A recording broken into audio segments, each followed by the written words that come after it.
We want to thank everyone for coming today. I will say personally, it's been an honor to represent Nathan Fletcher in this case. I want to start by giving a brief update on the status of the case. As some of you know, Judge Brainerd did allow an opening for Figueroa to file a motion for reconsideration. That time has come and gone, and she did not file that motion, and so the time for that has expired. And from our perspective, the case is now over. A judgment should be entered shortly. I will say that in my years of practicing law, I've never seen a case that lacked merit more than the case that Ms. Figueroa filed against Nathan Fletcher. The evidence throughout the case clearly and repeatedly showed that this case consistently lacked merit. The evidence that we did get from the case completely exonerated Mr. Fletcher and showed that the accusations against him were completely false. The reality is that the entire case was based on a series of outrageous lies, and it really never should have been filed by Ms. Figueroa in the first place. It was baseless, it was an abuse of the legal process, and it cost my client, Nathan Fletcher, a tremendous amount in reputational harm, career damage, and immense economic harm as well. Plus the unquantifiable harm of having to tie himself to these egregious allegations. Figueroa intentionally and repeatedly distorted and hid the truth throughout the litigation in order to make herself be the victim in this case. When the evidence she had did not support her false narrative, she hid that evidence and refused to turn it over. Through the legal process, we were able to force her to turn that evidence over, and then before doing so, she would alter that evidence in order to make sure the only evidence that favored her and not exonerating evidence was released. And it was only through this process of forcing subpoenas, documents from third parties, and other information that we were able to uncover all of this damning information that existed.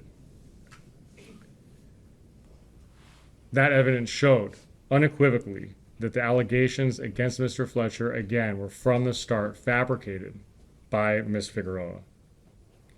In addition to that, there's a whole host of evidence that was never turned over because she was successful in deleting and destroying it in ways that could not be recovered. Given the overwhelming nature of what we did find, one can only assume just how damning that additional information that we didn't get would have been. As I said, due process did provide us a path for obtaining this information allowed us to get it before the judge, and we believe he made the correct and the appropriate ruling based on her abuse of the process of throwing out this meritless case. That being said, we're confident that if this case had ever gone to the jury, the evidence was overwhelming and we would have prevailed in front of the jury. While we did prevail in the case, unfortunately the court of public opinion does not wait for the court of law. While Mr. Fletcher has been exonerated in the case, the damage done to him really has been immense, the damage to his family, and the damage to the community. And with that, turn it over. Thank you, Sam. Now that we have a final judgment and what little was left of the case has been dismissed, it seemed appropriate to make a short statement. Just let people know I'm alive. I'm doing well. In so many ways, we're doing great. And before I get into that, I want to thank my legal team, Sam Sherman, Jessica Mulvaney, who's not here, but was terrific. The folks at Fisher Phillips, in particular, Sean McAvaney. And, they didn't just defend me, they actually believed me. And that means something. As Sam alluded to, the evidence now shows that the accusations were completely false. And I didn't do the things, but at the very beginning, they believed me. And I would strongly encourage everyone to stay out of a situation like this. But if you ever find yourself in one, Sam Sherman's who you want fighting for you. That's who you want to call. I want to thank my friends. Time and again, people have said, God, you must have lost a lot of friends through this process. And I didn't lose any friends. I just found out who they are. And these are folks who reached out at the beginning. And when I didn't respond or wouldn't respond, they reached out again. They weren't going to give up, and I really struggled to understand, why folks, why would they be reaching out? I felt no value and no worth, and it turns out that's not how friendship works. It's not transactional. It's not tied to anything you can do for someone. It's not tied to your importance. It's just tied to that basic love that one person can have for another. So many of the guys who were there are guys I served with, guys I fought with, guys I met through recovery, almost all veterans. And in so many ways, coming out of how hard this was at the outset, having those folks there restored a lot of my faith in humanity. And it was really beautiful. I think understanding deeply how much it meant to me that these folks were there, and they continue to be, has now put me in a position where, knowing what it meant to help in my struggles, when I have friends who are going through there, understanding the value of being there. Mainly just listening, if asked, sharing some wisdom, I guess, gained from my poor judgment. But it really means the world, and I'm grateful to all of them. Of course, I want to thank my family. While the accusations against me were completely false, that doesn't mean I didn't do something wrong. I let myself be pulled into something that should have never happened. I should have never got myself in a situation where someone could make these claims against me. It'll perhaps go down as the greatest sex scandal in history that didn't involve any sex, a consensual kiss and some embarrassing messages. But it was wrong, and I knew better. I was supposed to be a leader and a role model in our community, and I actually believe we should look up to our elected officials. I believe they should set an example. And in that regard, I failed, and I'm very sorry. I was definitely tried to be a role model for our boys, to show them as men how we act and what we do. And in that regard, I failed. And our daughter really deserved to see that love could be consistent, it could be constant, and it could be without question. And in that regard, all of those folks that I let down. But what's done can't be undone. And so the only thing I could do for them is show them what happens when you make a mistake. You own it. You accept responsibility. You ask for forgiveness. You apologize. And then you work to rebuild and restore. And you focus on doing better. And most importantly, I want to thank my wife. I love my wife deeply, more than anything in the world. And she's not only a tremendous wife, a great mother, now a grandmother, but she's my best friend. And I was foolish, and I hurt her. I embarrassed her, and she didn't deserve any of it. Men can do some really stupid things, and I'm included in that group. And all she's ever done is love me completely without reservation. But she never wavered. She never talked about leaving. We worked to fix things. Don't get me wrong, she was very mad. And it was rough, as it should have been. But I worked to fix things. And, rebuilding trust is not a season that ends. It's an eternal commitment that you make moving forward. And I think you see a lot of people talk about family values. But family values means you value your family. And if you value them, then you'll fight for them. And you don't fight for things that are easy. You fight for things that are hard. And this was hard. But we came out of it stronger and better in our marriage, in our family, in our love for each other. And, you know, that's a positive. You can overcome things. You can make mistakes. You can rebuild trust. You can work to restore. You can put things back together. And it's just an incredible blessing that we have. And we have such a wonderful life and such an incredible family. And so my wife means the world to me. And, you know, I really regret some of the things that I did and certainly how it all played out. But all I can do is move forward and show that every day and earn her love every day. And that's what I'll do. Personally, I'm doing really good. I, you know, was never very open about it. But I took really intense childhood trauma, pretty bad. And we just kind of put it in a box. And I opened that box long enough to add a lot of really horrific combat trauma on top of it. And then we closed that lid again. And it took a lot of energy and effort every single day to hold that lid down, to keep it closed. The last few years are tough. You know, my wife's cancer diagnosis triggered great fears of abandonment and loss. The death threats that we endured at the county, the arson attack on our home, impacted me a lot more than I wanted to acknowledge or admit. It really triggered a lot of hypervigilance and brought back a lot of things related to combat. And I felt like I had to try and hold it all together. I felt like I had to project like everything was fine because that's what was expected of me. But internally, I was really struggling. And it was a struggle that only those closest to me could really see. But it felt like a lot of times I was walking a tightrope, just barely holding on.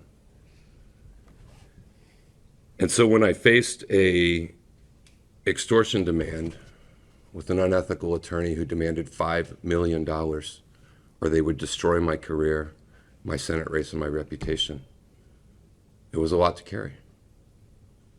They were going to make accusations that they knew were false. And I carried that burden for almost 6 weeks by myself. There was no one I could tell or share it with. And when it all became public, it was a heavy load. And I had a choice to make of doing what was best for my family or what was best for my career. And it was the easiest choice I ever made. I resigned and left the Board of Supervisors because it was the best decision for my family. It was a way to remove ourselves from the situation so we could work at home on the things that we needed to work with. And I don't regret it. I don't second guess it.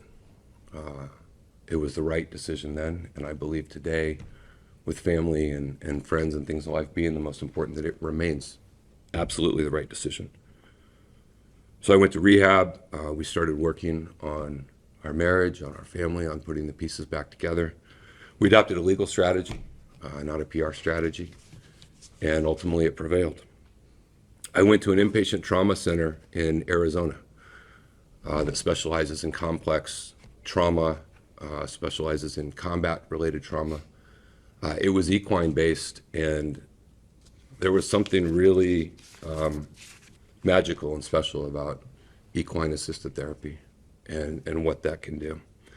I found a great sponsor who had been through similar experiences, and I found a wonderful home in the AA community. I did some treatment through the VA. It took a minute to have someone available, but that was helpful. At the end of 23, I did a Ibogaine retreat in Mexico, which was truly transformative. Was just life-changing in so many ways. You know, everything I did, I think, was helpful, and that was the one that I think was what I would say was transformative. And I think there's a lot of potential around the use of psychedelics, not necessarily for recreational use, but in therapy, for trauma victims and addiction and things like that. But, you know, recovery is not something that you complete. You know, you don't get a certificate and say you're done. It's a part of life. It's an ongoing part of life. And it will be for me. So life is good. I found work the last 2 years that I love, a job that I enjoyed. continue to enjoy, and in a way I never thought possible. I've got some things I want to do in life and some projects that are rekindling a fire that I kind of thought had been extinguished. And, with this behind us, we have a weight that's been lifted to allow us to enjoy life, to look ahead. My wife's happy. Our kids are great. I'm blessed with incredible friends. I don't know if I mentioned we're grandparents. We have a beautiful grandbaby, was just born a couple weeks ago, which is just the greatest thing you could ever have. And, I didn't do the things that were alleged, and that's not right to falsely accuse someone. But I did make mistakes, and I can't do anything other than own that. But there's no better yesterdays. Like, they don't get any better. And so many people in life have struggles and make mistakes and go through hardship. And so many folks have shared with me, because mine are so public, and I appreciate that. And all we can do is work to find redemption, to find forgiveness, to provide self-forgiveness. I think that's one of the hardest things when you go through these things. And, the best way out is always through. And I had an incredible wife who stood by me through this all. She fought to clear my name. She fought to hold our family together. She did all of those things, and it was incredible. So, while I have no desire at all to return to public office, I will look back on the 8 years I spent in San Diego in public office with a measure of pride, that I fought as hard as I could to try and make San Diego a better place. And, I don't spend a lot of time living in the past. I really do try to focus on today and what we have. But I am optimistic, and I feel really good that we have a really peaceful and beautiful future ahead. And so I want to thank my legal team, who are incredible, my wife, most of all, my family, and my friends. And we're just really glad to put this behind us and move forward. And with that, we're happy to take a couple questions. So Nathan, if the opportunity does arise and it seems like it's a perfect fit, maybe a few years down the line, would you entertain the idea of possibly going back into public service, public office? Yeah, I just don't see it. And it's not, I'm not being coy, and I'm not, doing any of that. When I left, obviously it was, under less than ideal circumstances, but I haven't missed it. And the thought of doing it just makes me nauseous. Like, when I say there's no interest, I mean there's no interest, and there's no desire at all. And I think part of it is politics just makes people hate each other. You don't even know each other. It makes you hate each other. And you spend enough time in that, and you start to think that's the way the world is. And then you get out of it, and you realize that's not how the world is. It's not. People are kind. They're caring. They're compassionate. They're loving. It's not what you see on social media and what you hear in public meetings and stuff. And I had a friend who, I'm going to try really hard not to cry on this one, but I think this demonstrates the life I want versus the one I had, who, my wife told me one day, she said, "Oh, there's some Marine online who's defending you." And I was like, "Oh, that's nice." And I didn't think anymore about it. And I've been off social media as long as I quit drinking. I was 2.5 years, and I won't go back to that either. But, I talk about toxic, man. I don't know which one's worse, but I was like, "That's nice." And then she said, "Yeah, he had a funny name," and she told me his name. And I'm like, "You can't, that guy hates me. That guy hates me. That guy came and stood in board meetings and called me a traitor." I'm like, "It can't be that guy. It's not that guy." And then she showed it to me, and it was. And so I sent him a message, and I'm like, "Hey, I'm not on social media, but thank you. That was very nice, and here's my cell phone if you ever want to call him." He called me, and he just said, I was trying to say, "Hey, thank you for saying that." And he just goes, "Man, I'm really sorry." I'm like, "You don't have to apologize." He goes, "No, I got really wrapped up in this." And he said, "Me and you, our politics are different. They're different." And he said, "But we're supposed to love each other. We're supposed to be brothers, and we can disagree." And it just kicked off the most beautiful friendship. And he ended up passing. But God, it was great. And, he said, we just need to show people that, it's okay to do this. And so I live in a world that's more defined on that.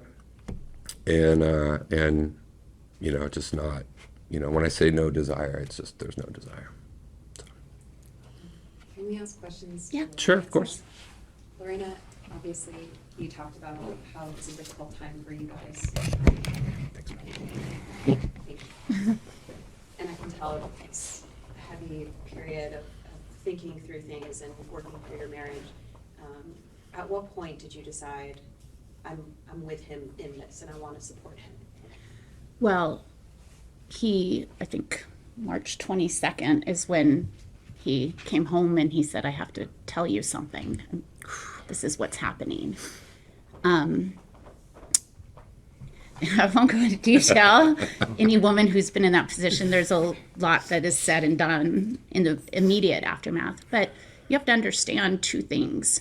One, I had just finished going through cancer. And, you say in sickness and in health. And my husband stood by me every minute I needed him, even though I know it was hard for him. I knew he was going through a lot. But there wasn't a night I was in the hospital. I had 7 surgeries. He stood there the whole time. He missed work. He, did everything, tried to feed the kids. Didn't go so well. And I knew, obviously I knew he was suffering from PTSD and that there were other issues that we were dealing with. But he immediately showed me what they were going to file. And I read it, and, I'm also an attorney. And anyone who read that realized this doesn't quite make sense. There's a lot missing here. Clearly, it wasn't assault, but, if even parts of it, and he said to me, there's a lot more. I could tell you, I'll walk you through all of this. I understand if you don't believe me, but everything he told me was true. And so immediately I said, I'm going to do everything I can to fight for my marriage, to fight for my family. My number one concern is we have, at that point, an 11-year-old. We have young boys. We have an older daughter, but we have kids. And I, realized I was going to have to do my best to shield them. 5 kids with 5 different reactions to this. So it was a lot. But I never once said, okay, and then we were trying to find somewhere to take him for PTSD and trying to, that is an experience I don't want to put on anyone. And then drove out to Arizona and trying to deal with all the political mess here. My kids going back to school, seeing it on TV, it was a lot. But I knew in reading it, and from day one, if you go back and you read her allegation, and then you read his statement, and I challenge anyone to do it. Everything he said turned out to be 100% true. Everything. Everything she wrote in that allegation, from small details to big kind of overall themes, turned out to be false. And so in reality, I think I could see through it. But what he did to me was still a violation. And like him, I appreciate, San Diego's a great place. It was all over the TV. So I got a lot of notes from friends from high school, principals, ER doctors. I can't even tell you how many women have reached out and said, oh, I kind of went through something like this. Oh my gosh, I got letters and notes. And you realize it's a very personal thing. My daughter's friends were reaching out like, oh, that's not that bad. I was like, what, are you kidding me? That is bad. Don't think that's not bad. So it was a lot, but it's a reminder that everybody else gets to deal with this privately. This is the type of situation that we should have been able to deal with privately. Was it wrong? Yes, the wrong was on me, secondarily to my family. And we should have been able to move on. But instead, I had to live with it on the evening news every single night, and then things would calm down and then be back on the news. I still had a very public job. I still do. So I learned, head up, shoulders back, and keep going and support your family and fight for them. And then could you share any further details about what you're doing now, the job, the projects that you're taking on? Yeah, a little bit. I've been cowboying most of the last 2 years, working on ranches. Just saddling my horse at sunrise and I found a wonderful place to go, and none of the cowboys there knew anything about me. I was some Marine who got sent to rehab and sent to the ranch. And it was great. There was a genuineness to that, and a reality to that. And I was working with a bunch of Mexican vaqueros and just old school roping and riding and branding and processing calves and building fence and stacking hay. And I'd come home dirty and tired and real sore, hurts. But I loved it. And being outdoors, where I was working, my phone didn't work, which was beautiful. I just leave it in the truck. And I got to be around horses. The aspect, horses are these incredible animals. They have no prefrontal cortex. So the part of your brain that plans and thinks about logic and what you should do in a situation versus what you shouldn't do, they don't have any of that.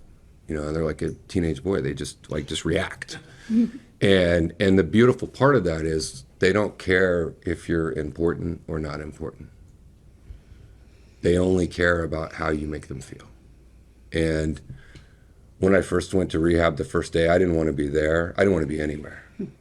And I didn't want to talk to anybody. It was really hard. And I just kind of hoodie. And they said, let's go to the horses. And I went up.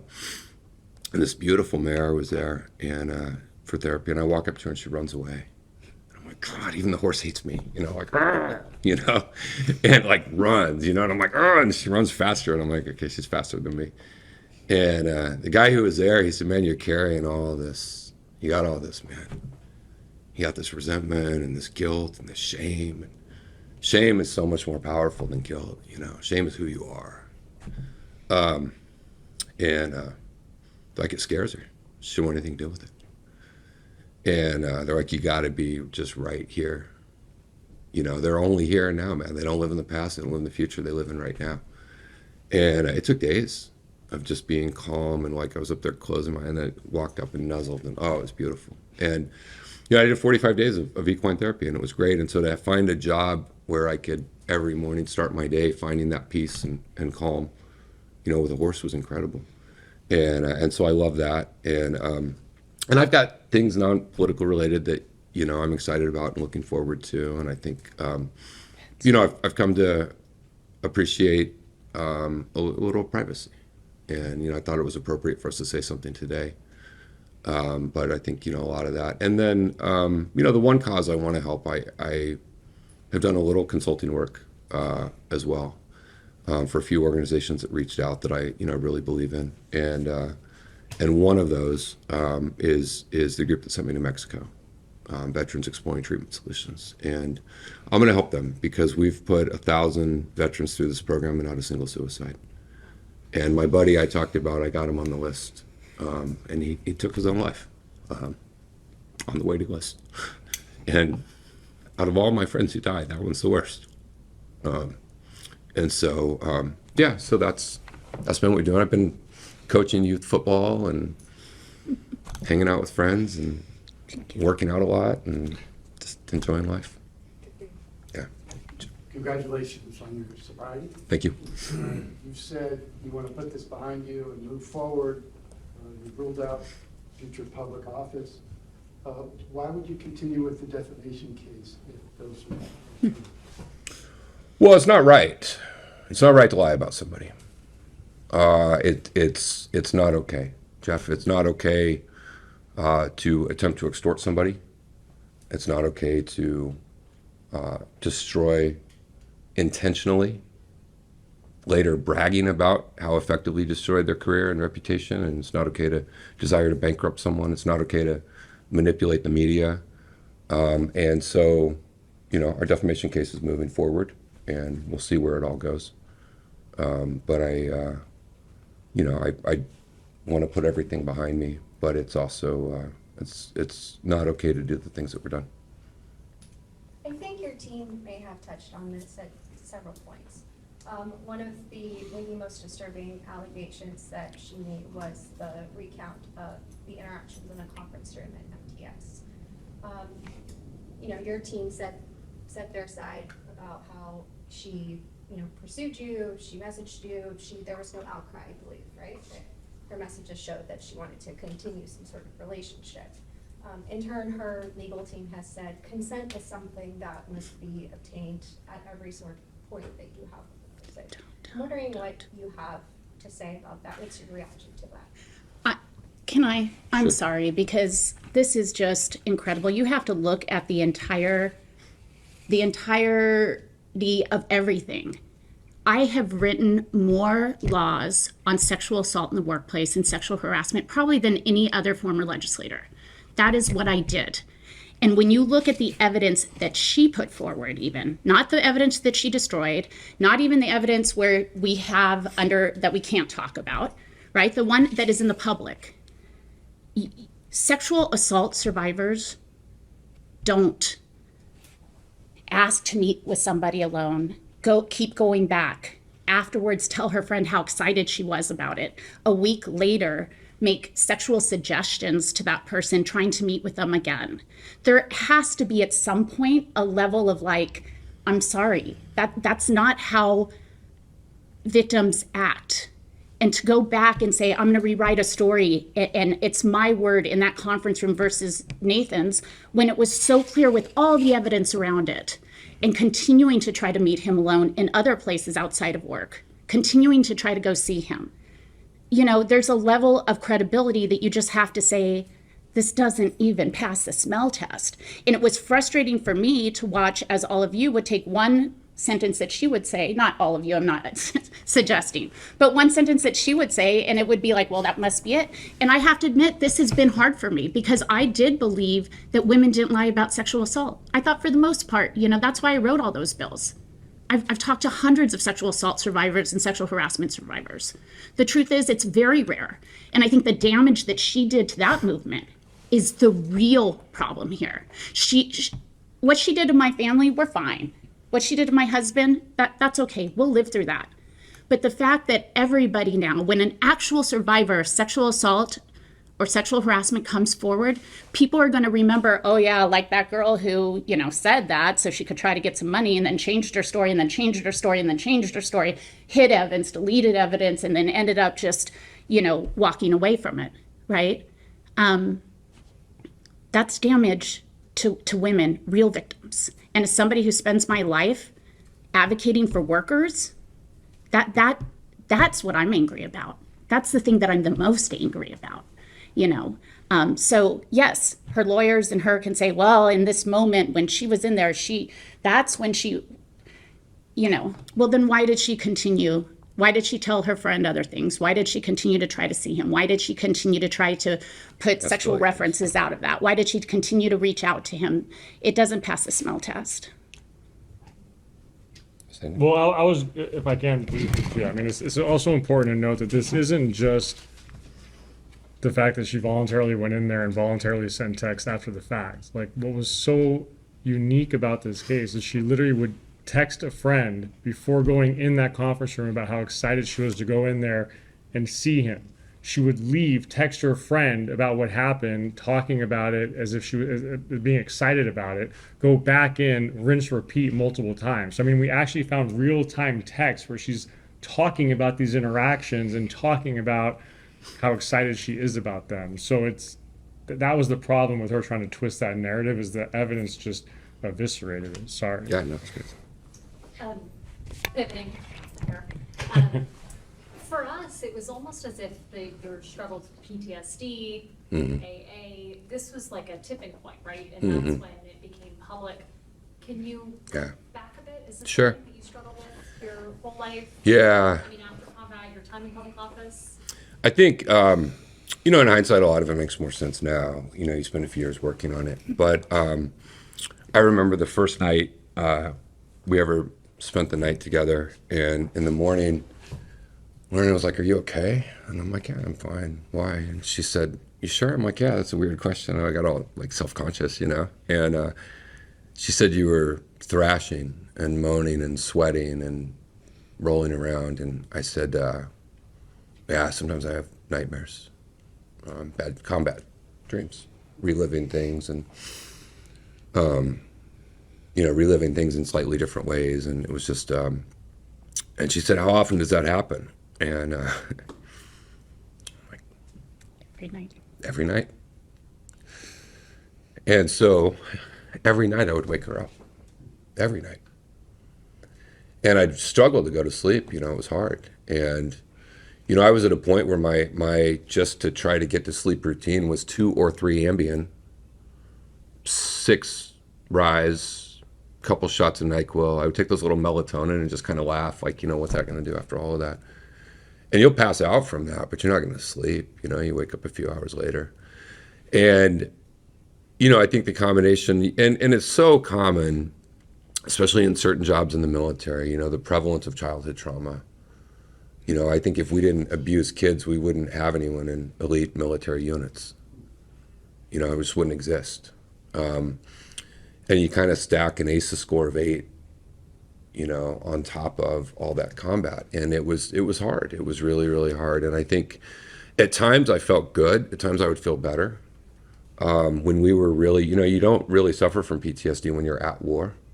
The tempo is so high and you're so busy and you're doing things that you feel good. And so, when it was really intense, we just commemorated. I spent time with Brent King. This was the 15th anniversary of Chelsea's last signing.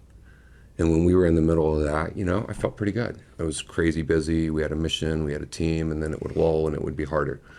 We were in COVID, I felt better. And then it would lull and it would be harder. And so you'd kind of go in these ebbs and flows. But, I struggled with alcohol for a long time, and I quit for 10 years completely, and then thought, well, it'd be okay. And it wasn't a thing, I wasn't drunk every day, but it would certainly be used in the wrong way and do things. And so, I think coming out of COVID and trying to settle back in, we went through a series of things. I mentioned my wife's breast cancer, which, really hits a lot of those childhood abandonment issues. And it was hard. I had to be there for her, and I was, but I was really having a hard time. And then, the death threats, and, people got to knock this shit off, man. Like, enough. Just, if you don't like what someone says, say something different. But it's not okay. I mean, the volume of death threats we got, the specificity of, like, here's the door you came out, here's the shirt you were wearing, here's the gun I'm going to kill you with. Oh, that's cute. You got 2 guys guarding you. Well, I'm going to kill you and the black guy. I'm not going to kill the white guy. He probably agrees with me. I mean, this was insane. And then someone brought a gas can into our house while we were sleeping inside and doused the front of the house with accelerant and lit our house on fire in an attempt to kill us. And all of that just, that doesn't make things better. It made it worse. And, I couldn't sleep at all. We were living in a hotel. The damn fire alarm would go off all the time. I mean, it was just really a lot. And, I felt a real burden. Not just because of my position, because I was a stupid man. Like, you're just supposed to suck it up. I'm good. And some people would ask. I'm like, I'm good. And I, would project it, but I wasn't. I was really struggling. And so, all of that was going, and I had ended things and made clear on New Year's Eve 22, like, hey, with this person, like, this can't continue at all. Like, this was a mistake. It can't continue. I wish you all the best. And in my mind, I'd put it behind me. And so when this whole thing came about, I didn't know she'd been fired. I didn't even know who she worked for. I mean, it was so absurd. But for 6 weeks, I had this hanging over my head. We're going to destroy your career. We're going to say these things about you. We're going to ruin your Senate race. We're going to do all of these things. And, you're carrying all of that. And, I'd worked so hard to get in the position I was in, and it meant a lot to me. And I didn't want to hurt my family, and I didn't want to do all those things. And so it was all really hard. And I think that was really the tipping point where it's like, life is about so much more than a job. I appreciate you sharing about, going through all that just to sleep at night and Yeah. that struggle. Because a lot of people, especially those in public office, right? Yeah. There's this sometimes facade to be perfect all the Totally. time. Yeah. I I did that, 100%. And in those 8 years that you served Yeah. in San Diego, were these active struggles? Yeah. Was that in the same timeline? Yeah, Yeah. I want to be clear though, because he does talk about things now very well. Before, he didn't drink on the job. Like, and I keep getting this question. Drinking was, and he did drink too much in the evenings, but it wasn't, it was to sleep. And I kind of was like, oh, whatever, at least maybe I'll have a couple hours of sleep without being woken up. I know that's bad, and I encouraged him, and he did see a therapist every 6 months or so, but not anything when he was at work, he was his best, you know. I mean, and people say I had no idea and he did this so well. Yeah, but he had all these demons, and that is often how PTSD shows up. And I think now I'll see elected officials or people in public eye, and I'm like, oh, what happened to them? You know, I think they need some therapy. And I joke, but like, you could see it, the strive for perfection, and any of you that covered him knows that like that was, I think, the number one thing. Everything had to be perfect. He had to be perfect. He had to be liked. He had to be loved. He had to be the best. A lot of that comes from his childhood PTSD, and then some of the stuff that happened at night, the hypervigilance, the craziness, you know, as far as what I saw as craziness. But he still was a good father. He still was a good public servant. You know, he didn't beat me. A lot of people have asked me that. I'm going to be very clear. I'm not an abused woman. I don't know if he'd say the same.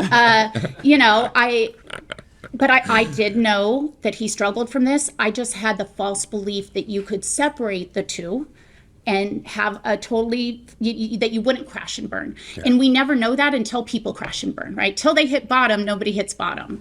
And that's what he experienced. And I knew it, you know, from, I would say it was building over that year. And then between February and March, you know, I didn't know we were already looking for a recovery place for PTSD, because he was just so spiraling, and I didn't know what it was about till he came clean.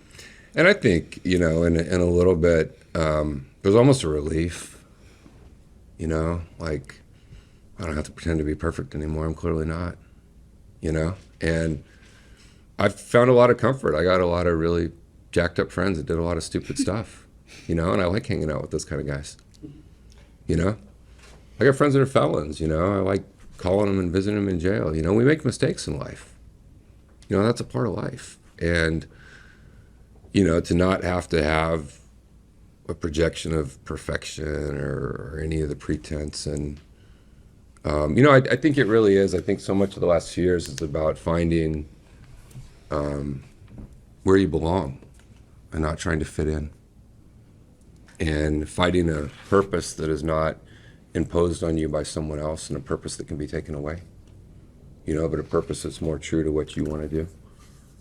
And so, you know, Lorena said this a while before it was all over, and I'm like, wow, that was bold. She said, I think, with music on the background. Chris cues the sentimental music. She said, you know, I think we'll look back on this as, you know, one of the best things that ever happened. And for our life and our family and our friends, you know, I certainly see that. So we'll do like maybe one more, and then we'll go if there's any more. If not, then thank you all for coming, and it's good to see you. And again, thank you to everyone who's been in our life.